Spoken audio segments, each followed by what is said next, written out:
afternoon, ladies and gentlemen, and thank you very much for being here. My name is Carla Horta.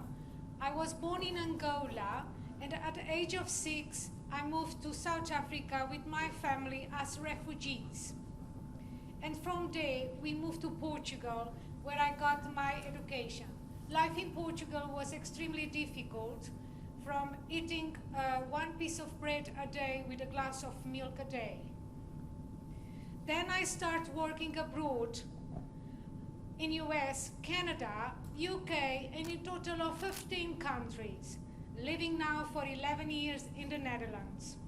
This is where I have set up my business, a hair salon, with the clients from 91 countries.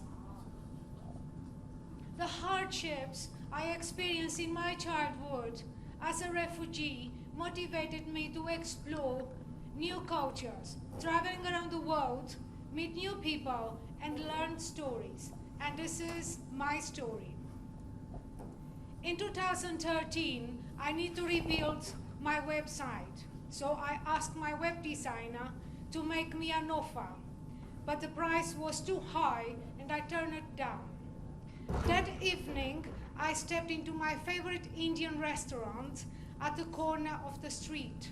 The owner asked me, "My darling, why do you look so miserable?" I told him my web designer was getting too expensive. He advised me to contact his web developer from India. I replied, "From India? I have nothing to do with India. I only like Indian food." My friend laughed and says, "It's okay, Carla, darling." He said, "Trust me, this guy could fix your website for a better price." I was excited, but yet doubting. So I contacted a person in India and I asked him to work with me. When we started exchanging emails, our communication was challenging yet positive. I was visiting Portugal at the time, and I thought to show him my gratitude and say to him a small gift. So I emailed him to ask for his address in India and if it's okay to send him a gift from Portugal. Within a few minutes, he replied and he gave me his address. When I sent the little package, I directly felt absolutely not comfortable with my action. But then too late. I had nothing to do with India. What if this man has wrong intentions, or even think that I have a wrong intention, send him a gift? Coming back to my home and opening my email, there was answer. "Dear Madam, welcome back to the Netherlands and thank you kindly for your gift. By this, I want to tell you, madam, you are welcome to visit India anywhere and anytime you wish." I thought, oh my goodness, I should never send this gift to this man. I directly replied to him, and this was my reply. "Dear sir, as long as I live, there is no way in my right mind that I will ever visit your country. My priority is my website. I have nothing to do with India. However, thank you for your invitation, but of course you are welcome in the Netherlands anytime you like, and please to do so." From that moment, our communication went in a way that we could not stop.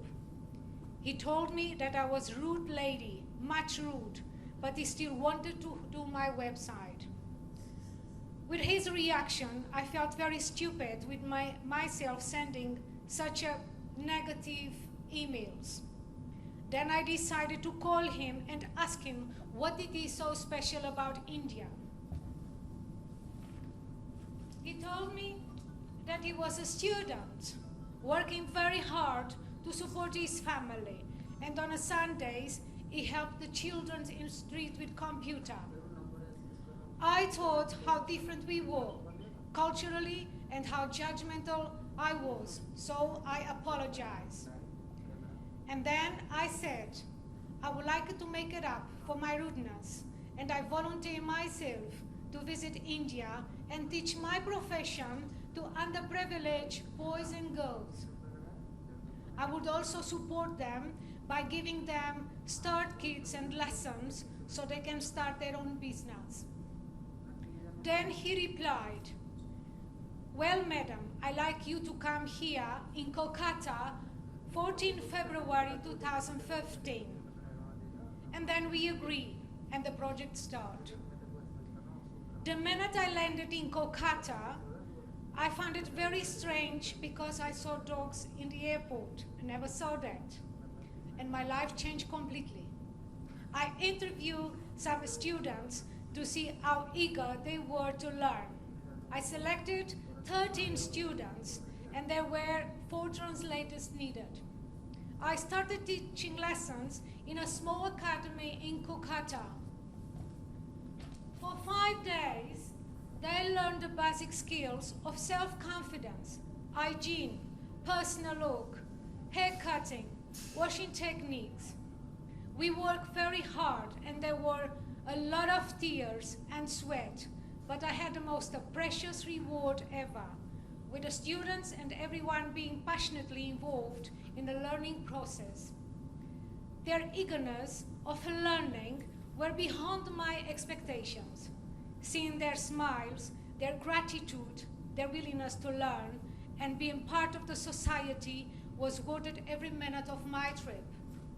Now I'm back here for my second visit with the Chubby Project to see my old students, and they will help me to teach the new ones.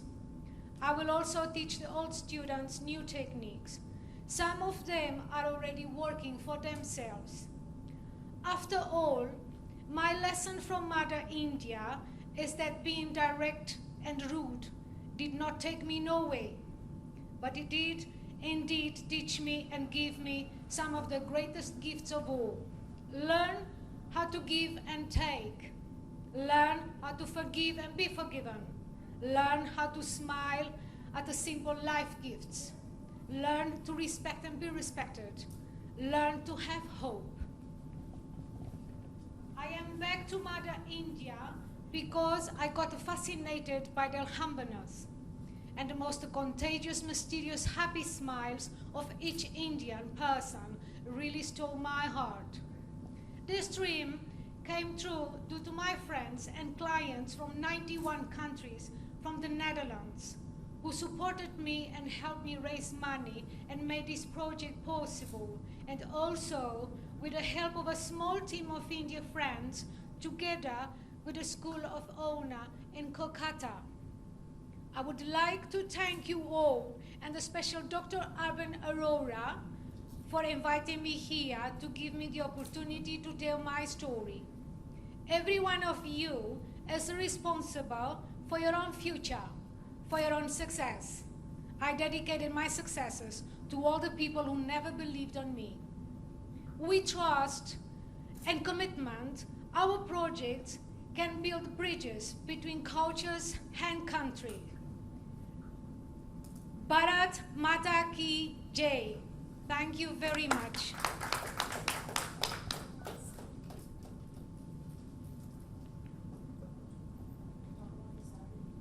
I want also to just say 2 few points, if it is possible.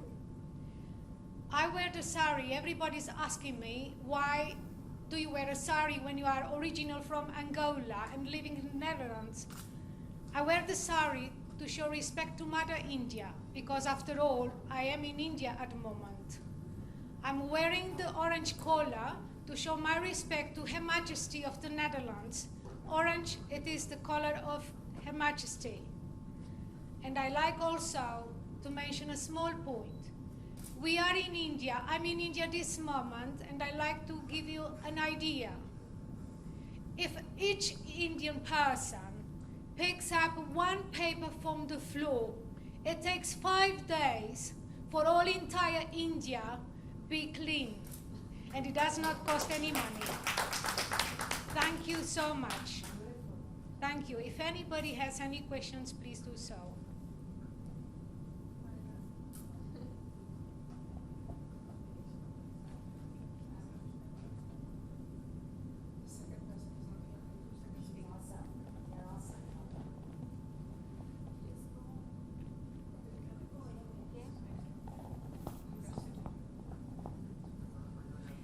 Thank you so much sharing.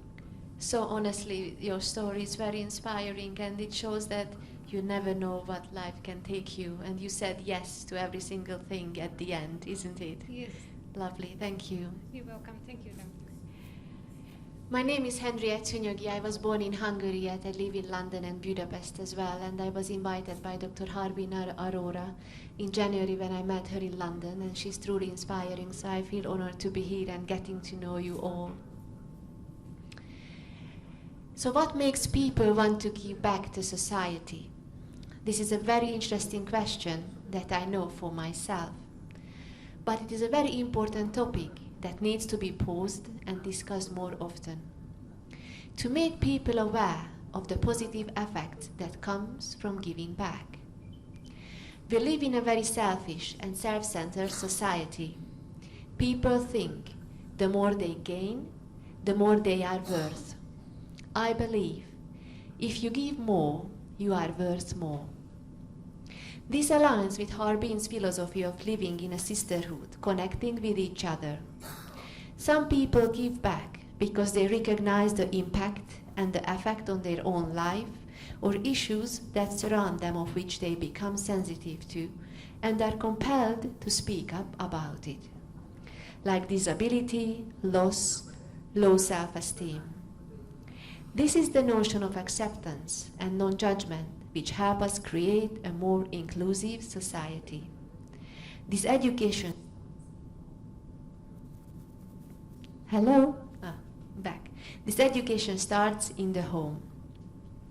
For 39 years, I had no information about my family's history. I didn't even know I had a different name until last year, and I didn't know I came from an aristocratic family. My grandparents passed only a few times as he defected to the West, looking for freedom when I was around 5 years old. I grew up in Hungary, which was occupied by the Russians. I had to learn the Russian language, and I had to sing Russian songs to the Russian soldiers. Having my name changed saved me.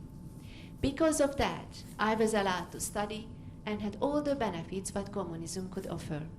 I learned music, singing, athletics, gymnastics, dancing, and all for free. I had an excellent education, but I had no family. I always had a curious mind. I always wanted to know. I loved studying, and I watched hundreds of ballets, operas, concerts, theater shows growing up. It was also free. I took my homework with me and I completed it during the interval. The idea of someone sitting in a theater is very sacred to me. When I was growing up, that's how I learned about the world. That's how I learned about different cultures. Different generations, different ways of being the world. In 1989, communism collapsed. The Russians left Hungary, the Berlin Wall came down, and the borders were opened to the West. But the mindset of the people was still closed. I was told if I dared to leave or find a job abroad, my career would end. In spite of that, I traveled abroad secretly, and I made sure I got back in time to do the 10 a.m. ballet training on Mondays. I traveled all over the world. Nobody could stop me, not even a whole nation. So I have seen a lot through personal experience, which made me understand and recall what really matters. We are all the same. All of us seeking the same thing. Everybody wants to fulfill the highest, truest expression of yourself as a human being. There is no difference between you and me, except you have a different platform. Mine is the stage, and being in front or behind the camera. Yours, wherever you are, with your own reach. However small or however large that is, 1,000 people, 50 people, your family, your neighbors, your colleagues. Wherever you are, that is your platform, your circle of influence. And that is where your power lies. And every way showing people exactly who you are. You are letting your life speak for you. When you do that, you receive a direct proportion of how you give and whatever platform you have. The circumstances are different for all of us, but the power remains the same. You can help somebody. You can listen.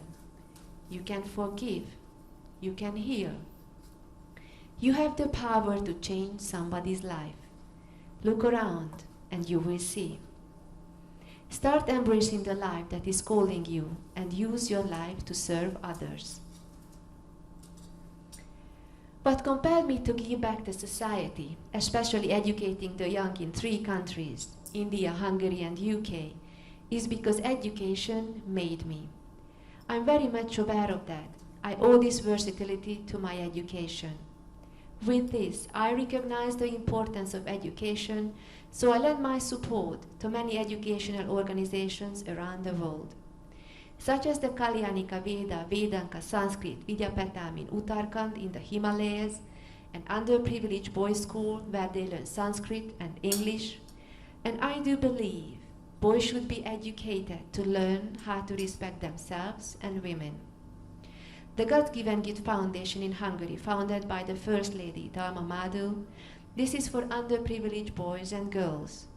And the Weekend Arts College in London, which supports young Londoners in the full range across the arts. Thank you very much. Thank you, Harriet. That was wonderful. Hello? Yeah, it's okay. Good afternoon, everyone. My name is Manju Palmer. Can I start by saying it's an absolute pleasure to be addressing you all here this afternoon. Why do we give back to society? We are all so busy in the hustle and bustle of our lives, working hard, trying to make more money, trying to do better version of ourselves. So why do we give back to society? We have all experienced or been close to someone in grief, struggle, hardship in our lives. Personal experience plays a big part in the need to help others, beyond the goodness of our hearts. So in life, you don't have control on most aspects. However, helping people all allows you to choose where and how to make a difference in someone's life. There is a great fulfillment in seeing your hard work flourish and seeing the difference you make. My personal journey started with my father returning from India after suffering a severe stroke. This broke me, and all I wanted to do or could think about is how I can make this situation better and to give back to a man who gave me everything. He was there in my first breath, and I want to be there in his last. I gave up my full-time job to nurse him. This was the most gratifying feeling I have felt, seeing him comfortable, safe with me. We had 12 wonderful years together before he sadly passed. This left an empty space in my heart for years until I became inspired to give back to society. I started by volunteering in my local community, raising money for our local hall through various fundraising and community events, which as a result brought us all together to achieve something so great for our whole families to enjoy. While being part of my community, I was approached by the Lions Club and was introduced to an organization which was so inspiring to me, as they worked with so many different charities and carried out many projects which made a difference to so many lives in the world. I started as a Lion member, and was proud to be elected as the First Lady President, where I raised thousands of pounds for different charities,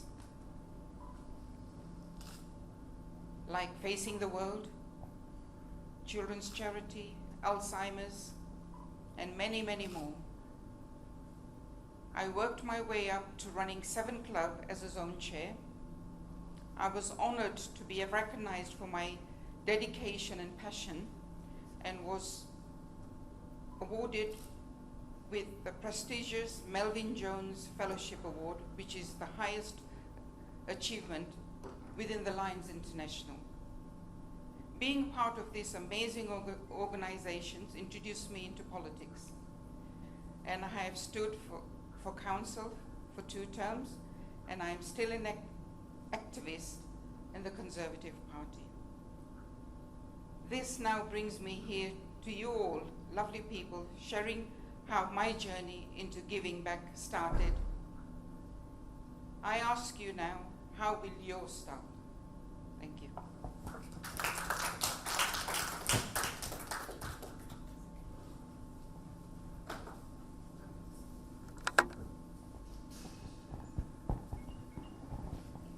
Would you like to share your stories? Anybody? Would nice to hear. So would you please have a seat here, perhaps?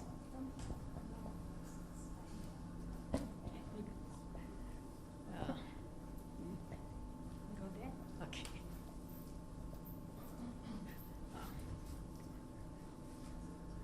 Well, as a woman, I feel that giving comes very easily to women, and we become givers right when we are children, and I became such a giver. And a stage comes when you're giving and you are not really liking giving. You don't want to give, and yet it's a habit and you're giving. So for me, what is very important today is the space that I'm giving from. Am I giving just because it is expected of me to give? Am I giving because I need to prove to somebody that I'm such a giver, I'm such a kind person, I'm such a nice person? And in my life, it was very difficult for me to receive, even when I had my gifts to share with the world. And it was very difficult to receive the money in exchange for that gift. And I started working with gift economy because I bought into this principle that let me share my gifts as a gift with the world. And I realized today that whichever point we want to prove, we can find some quotation, we can find some presentation to buy into that concept. And the concept that I bought into was that universe gives freely, so I must give freely because I'm part of the universe. And at some stage I realized that I'm giving freely, but I'm kind of resenting it somewhere. And there is something in me which feels that, why am I not receiving something in return? So then I started saying, all right, this is my gift to you, and whatever you give to me is your gift to me. And yet I saw myself, oh, I'm offering so much in value. This person is not offering that much in value. And these are very subtle things. It's not like I fortunately didn't have to work for my living. I have a husband who can, and I live an abundant life as it is. But I still felt that resentment inside me, and also evaluating the gift that I'm giving and the gift that the other person is giving.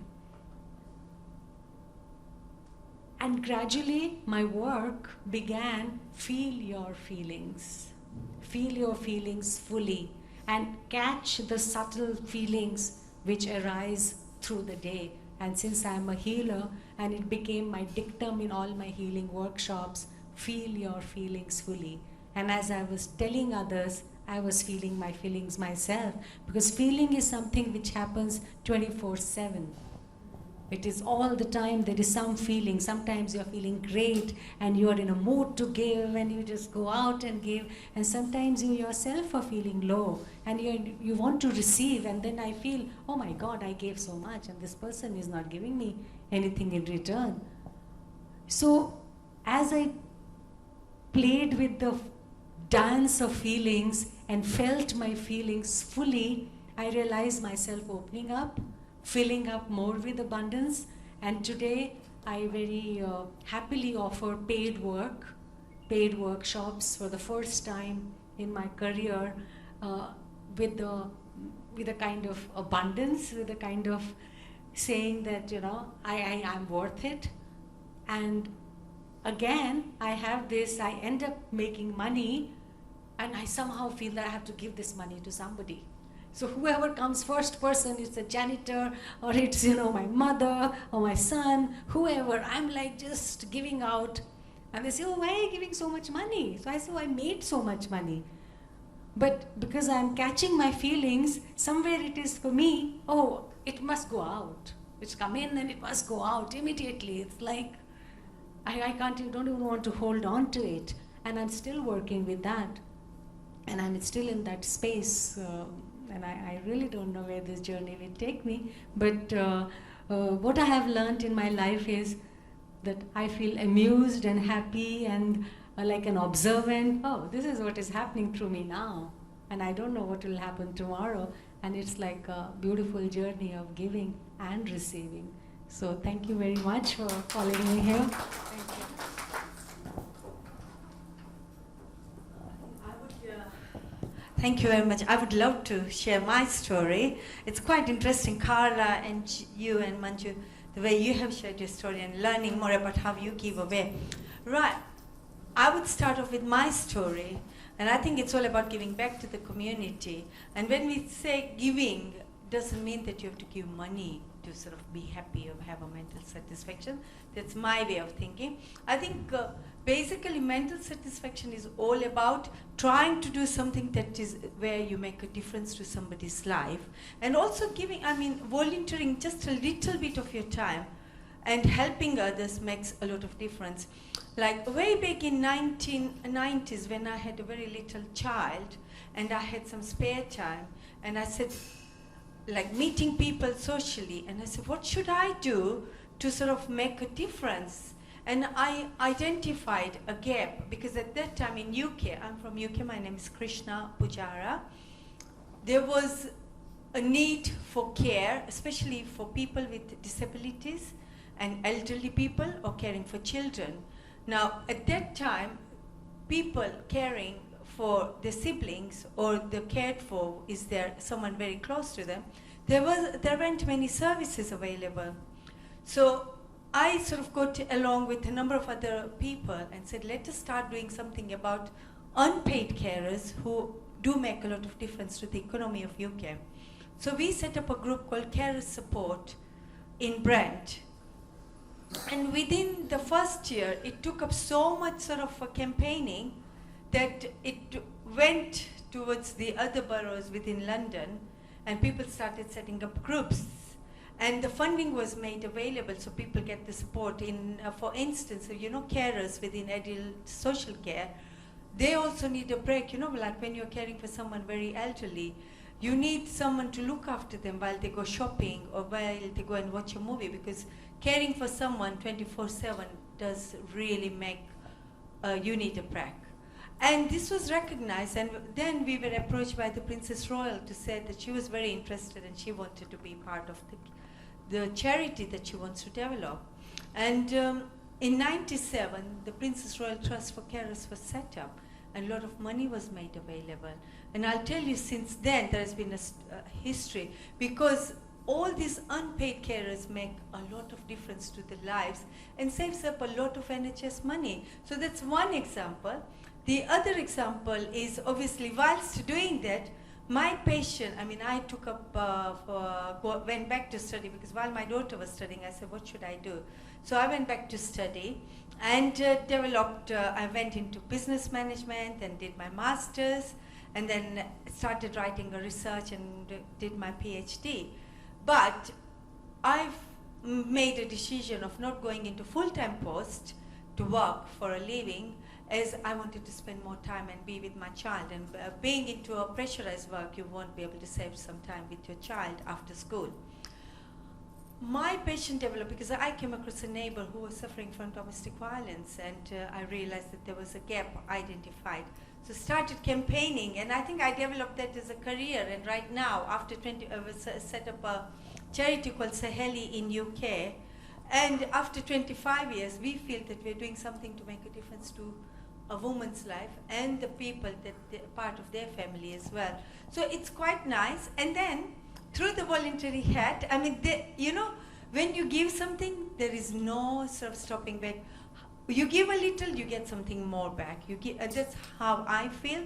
And like we have been campaigning for Gujaratis because, you know, there are, I'm a Gujarati by birth. Not that I was born in Gujarat, I was born in Africa. But like traveling from London to Gujarat has been a mission for especially elderly disabled people, because they have to stop over in Bombay and then wait for another 6-7 hours before they can come into Gujarat. And what happens is we started campaigning for that. That's again doing a service for the destitute. And last year, the Prime Minister announced direct flights to Gujarat, so that has alleviated. So there are always good outcomes. I won't take more time. I mean, whatever little we do, even just going, I mean, my daughter started doing her charitable work. She goes to the nursing home next door where we live, and just going and talking to these really elderly people, just reading a story or just playing cards, it does make you feel good that you're doing something to support somebody, to help somebody. So it's all about giving little, and I'll tell you, it goes a long way. Thank you. Thank you very much. This is beautiful.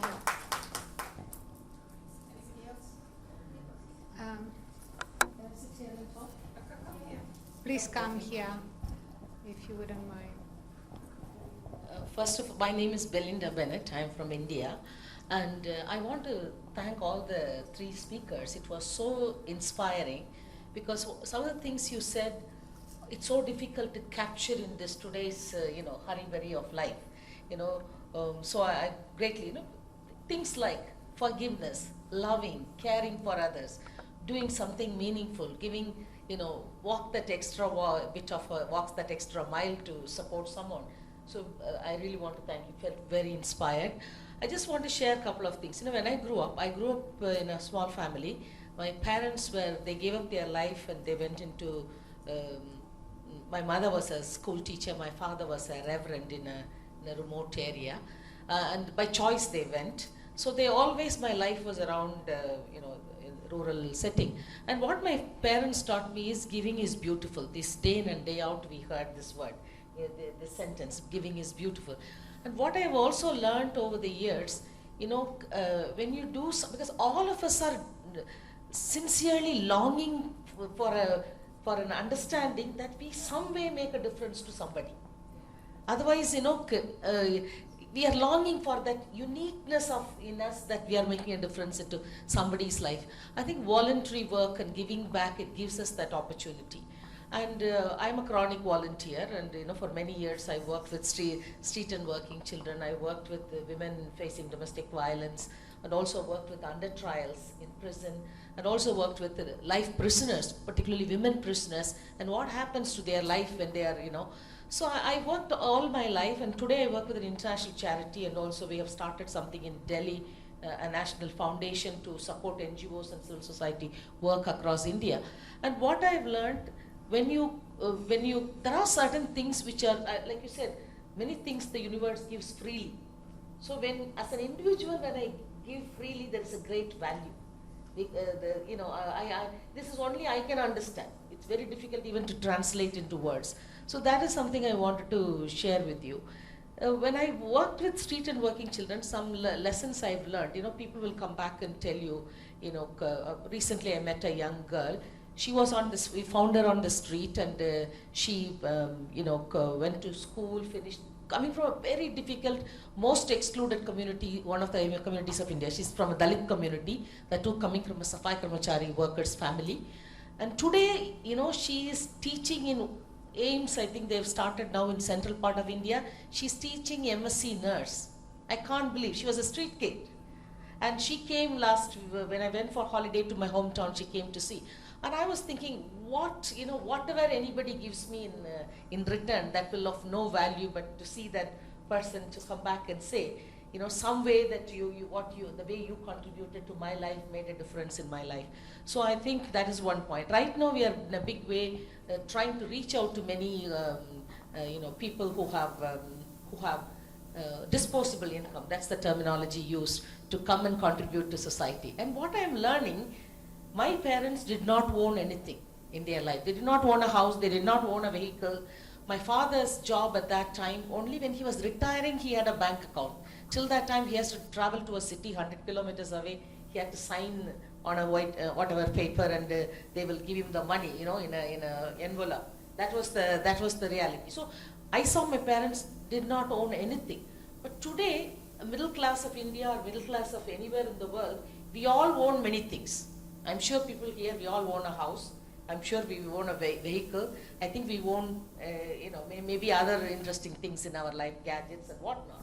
So in a sense, we are a generation of abundance, where if we can think, it is about how do we cultivate that culture of giving back to the society, because you will find yourself in giving. That's what my message is. Thank you.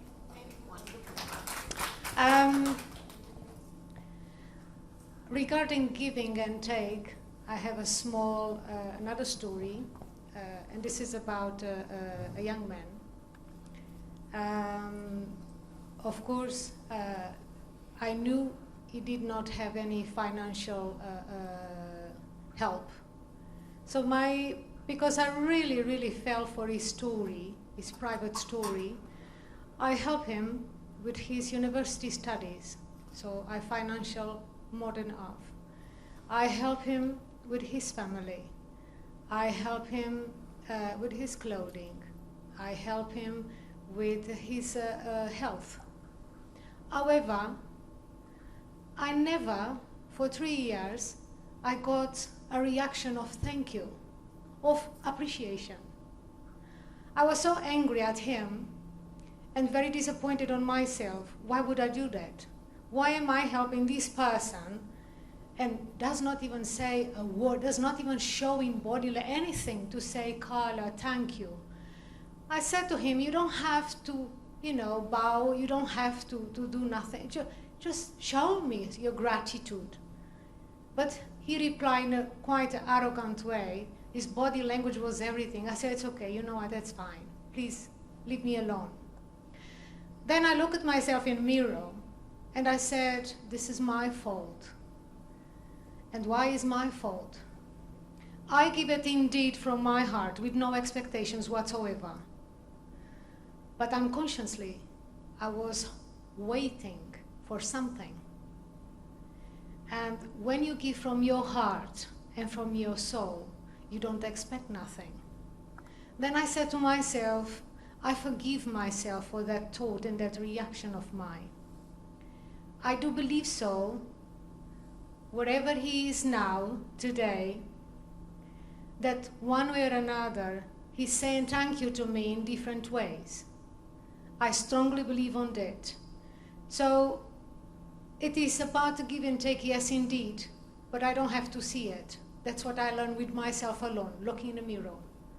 And it does not matter what you do. My personal opinion, it is that if you do from your heart and from your soul, sooner or later you will get rewarded. And sometimes in a most magical way that you never expect in your life. So that is my message to you. When you do something or when you give something, don't expect nothing, because you may not see it at the moment, but sooner or later you will have a gift behind of your door or something. And that means that you deserve it. So that is my opinion. That's my message to you. Thank you. Thank you very much. So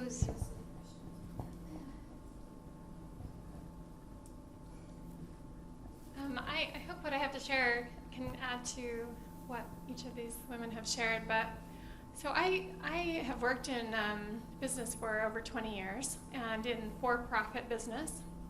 And 3 years ago, I decided to take a position for an NGO, for a nonprofit organization. And so the first point I would say is that we can give back in a lot of different ways besides money. We can give our skill set and our knowledge back to an NGO by volunteering to be on a board or helping in some other way with our expertise that we have.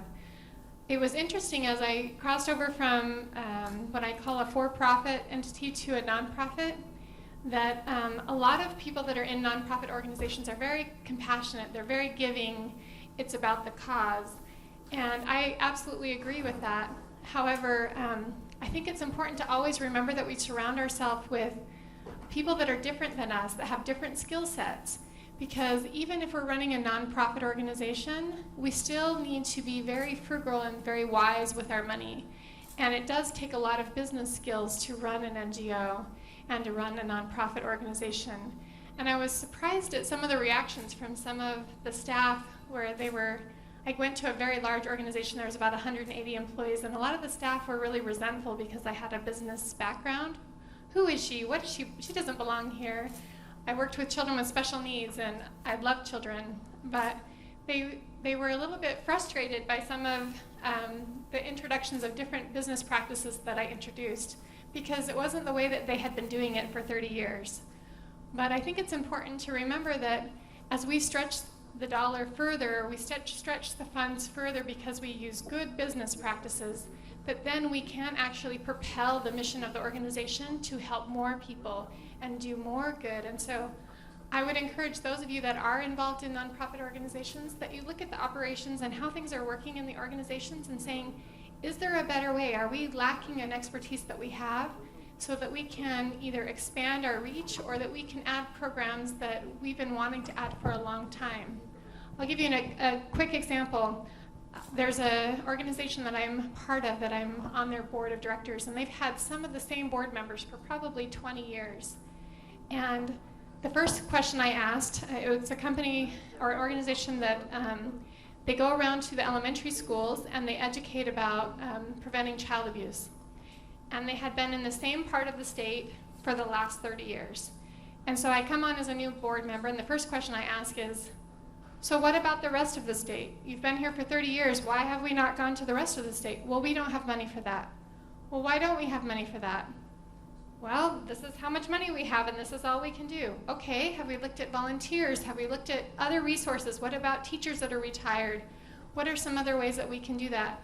And within probably about 6 months of myself and multiple other new board members, we were actually able to double the impact of our reach to that state, because we just had several different ideas with fresh perspective, and we actually didn't spend any more money. We did it by volunteers and by approaching the problem from a different way. And so I would just encourage you, as you want to grow your organizations or you want to expand or you want to add value, if you have a skill set, bring that skill set to those NGOs.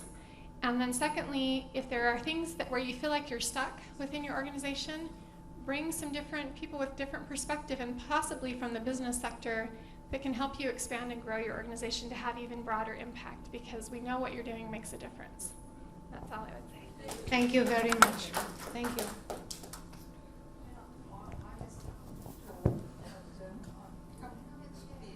Please. Yeah, I missed the talk, but I do work with a lot of NGOs because of my role, because I'm a police officer. And often I see that in New Zealand, and often I see that sometimes it could be quite challenging for the NGOs due to the resources, and this young lady has highlighted very nicely that how we can develop some alliances. But I think what I personally have found some accountability, because it's non-profit organization, sometimes some organizations feel that they don't have to show any performances in a way as a company where the profit has been made, which can be, lack of credibility of that agency. There's a lot of compassion because you're working with compassion, but not having that accountability sometimes could be the huge barrier to create those alliances, which can perhaps help to achieve what we want to. That's all I want to add. Thank you so much for sharing your story. Thank you. Anybody else would like to say something? Is anybody?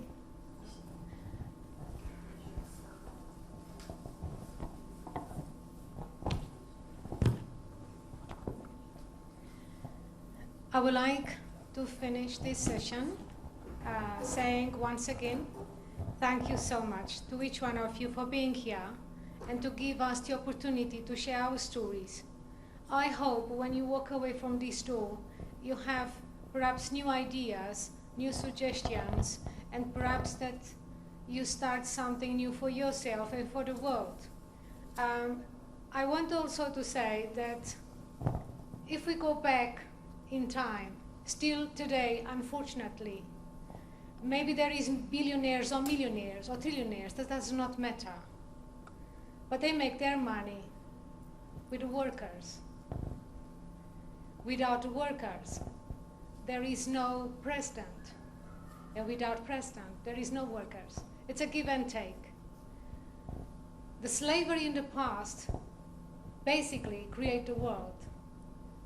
So my suggestion to you is, look at yourself. Each one of you are beautiful, wonderful human beings.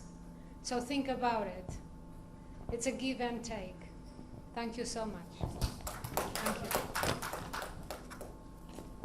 I just would like to add that you're all beautiful and brave and very inspiring, so take it with you. Thank you so much for sharing. Yes, thank you. Thank you very much.